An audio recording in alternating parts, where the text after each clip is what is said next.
The run starts for real here in Iowa. Gore and Bush hoping to win big in tonight's caucuses. Bradley and McCain insist they're in it for the long haul. The grandmothers of the Cuban refugee boy fly to Miami, hoping to see him tonight. On the weather watch, a rare sight in the snow belt these days, snow.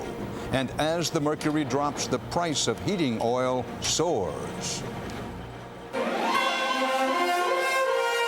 This is the CBS Evening News.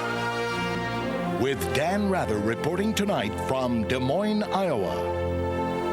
And good evening from the Hawkeye State, where within the next hour, voters will be casting the first actual ballots of Presidential Campaign 2000. We'll have much more about that in a moment. But first, a breaking story. The tug of war over the Cuban refugee boy, pitting country against country, family against family. The grandmothers have arrived in Miami. CBS's Byron Pitts is there and has the latest. Byron? Dan, this is the most crowded quarter in Miami. A crush of people have been waiting for the arrival of Elian's grandmothers for hours. This was supposed to be a family reunion, but all day it's felt more like a confrontation. The two women arrived in Miami late this afternoon. Their search for public support in New York and the nation's capital was over. They had come to see and hold the grandson they last laid eyes on 65 days ago. A reunion in a fishbowl filled with demonstrators and last-minute delays. Relatives here in Miami say the grandmothers can visit with Elian either at their house or not at all. If they found time to go to Washington to meet with Janet Reno, if they have found time to go meet with all the press everywhere, I am surprised that, as you see, this is very organized. The people here are welcoming them. Relatives here have prepared a gourmet meal, brought in flowers. 6-year-old Elian bought gifts, and lawyers for the boy have prepared a surprise of their own. We have wanted the Gonzalez family in Cuba to participate in the legal process. The method of inviting them to do so, ultimately it may be a subpoena. But it's that threat of a subpoena and a hostile reception that have led to 11th-hour negotiations to find a more neutral site for the reunion. Despite the smiles in Little Havana, the grandmothers say they haven't been allowed to talk to their grandson in 5 days. Well, I should be upset with them because through the telephone they were rude to me and they humiliated me. And late today, police arrested a man in the crowd for allegedly carrying a handgun. It's unclear why he had one, but it certainly added to the tension here. And today in Congress, on their first day back to work in Congress in Washington, Republican lawmakers introduced legislation to make Elian a U.S. citizen. And we understand now that the grandmothers will go before Congress tomorrow to make their case to bring their grandson back home. Dan? Byron Pitts in Miami. There was a big sell-off on Wall Street today. The CBS Market Watch shows the Dow plunged 243 points at the close today, off about 2%. The Dow is in negative territory for the year. The NASDAQ lost 139 points today, or 3.25%. Investors, among other things, are worried again about higher interest rates, fearing next week's expected rate hike by the Federal Reserve may be just the first of several this year. So tomorrow's market openings will be especially closely watched. As for the presidential campaign tonight here in Iowa, the rubber first meets the road in the first in the nation, sometimes influential Iowa caucuses. Here's the latest. Democrat Al Gore and Republican George W. Bush are hoping for possibly sizable victories here in Iowa. Gore hopes tonight to pull away from Bill Bradley heading into New Hampshire. Bush is hoping to eliminate Steve Forbes for all intents and purposes and then be able to focus on the new surge for John McCain in New Hampshire. Some polls now suggest McCain may lead Bush in New Hampshire. CBS News Chief Washington correspondent Bob Schieffer is with us here in Iowa with the latest facts and analysis. Bob? Thank you, Dan. Well, as you say, there is every indication tonight that Al Gore is going to cruise to a big win over Bill Bradley in the Democratic caucuses. And with John McCain sitting this one out, George Bush should have no trouble winning easily on the Republican side. Predictions aside, over the past 24 hours, you couldn't tell front runners from back runners. That's Republican Alan Keyes, given no chance to win, but getting rock star treatment. Go Alan. Republican Steve Forbes discovered there's more than a caucus here. There was also a straw poll at Scruffy's Pizza. Sorry, Steve, just one straw per customer. Non-stop campaigning has been so grueling that by today, all of them were running on adrenaline. Our spirits have been lifted by the kind souls of Iowa. On the Iowa State University campus, GOP frontrunner Bush almost stumbled over Democrat Bill Bradley, who was campaigning just down the hall. They didn't meet. Convinced he's way ahead of Bradley, Democratic frontrunner Gore stuck to safe topics. The loudest applause he heard was when Iowa students gave him a sweatshirt. Republican back-of-the-packers Gary Bauer and Orrin Hatch just kept doing what they've been doing. But the most relaxed candidate was John McCain, who passed up the caucuses to concentrate on New Hampshire. Even though he's not a candidate in Iowa, he joked today he should not be counted out completely here. And I believe that you can call it a victory if we get over 0.5%. Senator, how well do you... With McCain absent, Forbes will probably finish second to Bush on the Republican side, and if he does better than the 20 to 25% most polls suggest, he could get a little momentum going into New Hampshire. But Dan, even so, I still believe this is going to boil down to a race between Bush and McCain, and they're still fairly even in New Hampshire. Bob Schieffer, thanks. Again tonight, John Roberts is our man leading the coverage on Gore Bradley, leading the coverage about how they've done here in Iowa and what's ahead. He joins us now from the Democratic headquarters for caucus results. John? Dan, the Gore campaign is looking for a big win tonight, hoping that a substantial showing here in Iowa is going to give them a good bounce as they head into the first-in-the-nation primary in New Hampshire a week from tomorrow. As the vice president touched down in Des Moines to await the results of tonight's caucuses, his campaign staff was already preparing for the final push in New Hampshire. I think it's important for us to convince the voters in New Hampshire that the fight has just begun. I want you to fight for me. I want to fight for you. You'll hear the word fight a lot from the vice president in the next week. He's banking on the notion that voters will equate fighting with leadership, an area where Gore, after 7 years as the #2 man, is perceived as weak. It's the latest shift in a transformation that began last summer. In danger of losing the prize, Gore moved his headquarters from Washington to Nashville, traded blue pinstripe for khakis and cowboy boots, and swapped limos for SUVs. He felt it. He finally got to a point where he realized that in order to really connect with the American people, he had to take off all the shackles of the vice presidency. The strategy has left the Bradley campaign foundering. They have 7 days to turn around poll numbers in New Hampshire that now show the challenger as much as 10 points behind. He has to do something. He needs a Hail Mary. He needs to go to New Hampshire voters and tell them something that makes them look at him hard again. With the issues well aired in New Hampshire and both candidates well known and well liked, this contest next week may very well turn on how comfortable undecided voters are with each particular candidate. And the person that they're most comfortable with, for the moment at least, is Al Gore. Dan? John Roberts. As for Republican George W. Bush's final confident push against any caucus surprises from Steve Forbes or anyone else, Bill Whitaker is covering from the Republican Caucus Tabulation Center. Texas Governor George W. Bush was beating the Bushes today to herd his supporters to the caucuses. This is voting day, and if you're going on my behalf, make sure you take a friend and a neighbor, too. He's been full of angst lately that his double-digit lead in the polls might make his supporters overconfident. Well, you know, there's been great expectations surrounding me ever since I got started, and so I'm used to it. But he seemingly wasn't expecting all the pushes and pulls of this first big election year event. In this state, where the most active caucus goers are Christian conservatives, he was prodded to state more clearly than ever before his opposition to abortion. While across the country, his main challenger, Arizona Senator John McCain, keeps pressing Bush on taxes, turning up the heat for the New Hampshire primary next week. Governor Bush wants to spend the surplus in tax cuts. We have a disagreement. I think it's conservative to want to save Social Security. I was just calling to remind you and encourage you to make it out to your caucus this evening. So Bush's well-oiled organization is calling out the faithful in Iowa right up to the last minute, hoping not only to win, but win big and beat expectations. The others, as good as their ideas are they realistic? I think Bush's is. You are going to the caucuses tonight for whom? George W. Bush. And why is that? I can trust him.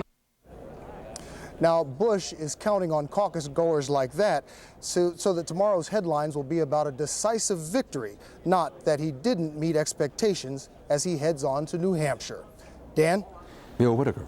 The U.S. Supreme Court today reaffirmed the $1,000 federal limit on political campaign donations as a means of curbing corruption. Ruling 6-3, the High Court said capping contributions does not violate free speech. Coming up next, the CBS Weather Watch. It's slow business for snow business. And later in the cold of winter, oil is a hot and expensive commodity. When the CBS Evening News continues from the beautiful Law Library at the Iowa State Capitol.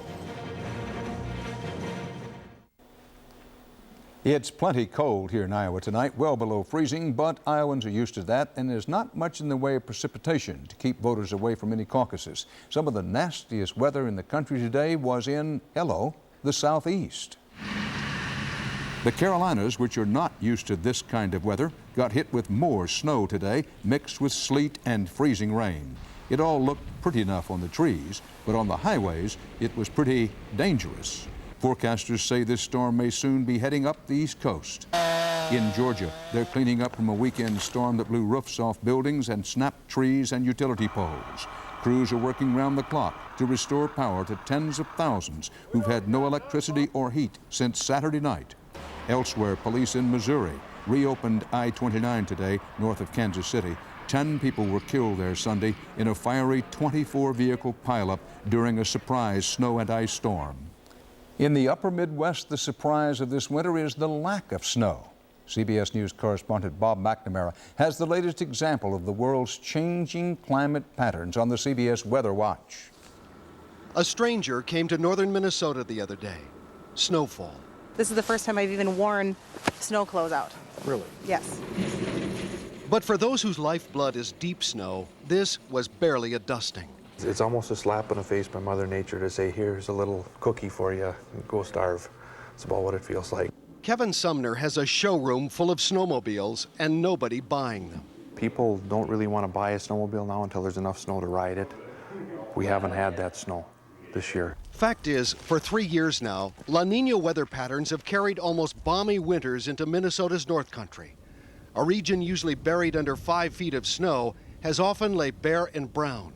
And what's tough sledding for some is a crisis for others. It's devastating. Kathy Daniels has a store full of snowblowers. Some she's had for 3 years now. My sales right now are down 80% from 1996. My revenue, as far as my shop goes, is down about 95%. Outside, under the latest snowfall, 60 more snowblowers are still in crates. I don't even listen to the weather forecast anymore. Just take it day by day. La Nina pattern. At best, forecasters now say a storm may be a month away. We like to say at this time of the year, there's a lot of winter to play out. In Minnesota, we can get snow into April. Rare signs of what winter used to be still persist around the hometown of singer Bob Dylan. But like the times, the weather does seem to be changing, trickling down into places that expected it least. Bob McNamara, CBS News, Hibbing, Minnesota. Just ahead on the CBS Evening News from Iowa, consumers left out in the cold as oil cartels force the price of home heating oil through the roof. New figures out tonight show the OPEC-manipulated steady rise in oil prices has accelerated and is finally sparking protests from consumers and some politicians. The nationwide average price for regular gasoline is now $1.32 a gallon, up 4 cents since last week. But CBS's Rush Mitchell reports the really big spike is in the cost of home heating oil. It's one of the coldest Januaries in years in the Northeast, and that's putting the heat on heating oil companies to keep up with demand and the bite on millions of consumers. In Bristol, Connecticut, Peggy Deigel's bill for 2 months of heating oil is $354. Oh my God. Yeah. It's twice what last month was. Wow. A year ago, the price of a gallon of heating oil was about 80 cents. Last week, $1.20. And this week, even oil retailers say they can't believe it. This week it's been frighteningly high. It's gone as high as right now $1.77. Even more in Brooklyn, New York, where the price is $1.89 a gallon. Analysts say the culprits are the extended deep freeze and OPEC's decision to cut production of crude oil. Looking forward, the expectation we have is that OPEC will, at some point, introduce more oil and ease the supply crunch. In the meantime, politicians in the Northeast, which uses 75% of the nation's heating oil supply, are asking the president to release some of the government's oil reserves, while many consumers are simply accusing oil retailers of gouging. Opportunistic pricing. Supply and demand, I guess. It's outrageous. But retailers are telling angry customers don't blame them for those sky-high bills. No, sir, this is the price that we have, to get from our supplier. New shipments of oil from Russia are on the way, which could at least stabilize prices. Perhaps just in time. The national forecast for the next month calls for more record low temperatures. Russ Mitchell, CBS News, New York. The CBS Health Watch shows a new government alert about a popular drug for heartburn. The FDA first warned in 1998 that Propulsion could cause serious heart problems. Today, a stronger warning. The FDA says doctors should prescribe it only for patients with severe heartburn who get no relief from other drugs and have a low risk of heart disease.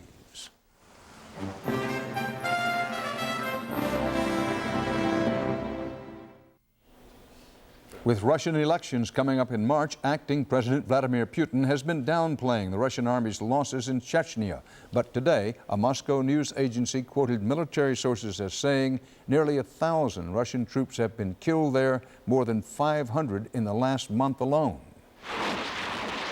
The Russian offensive has run into fierce resistance in the bombed-out capital of Grozny.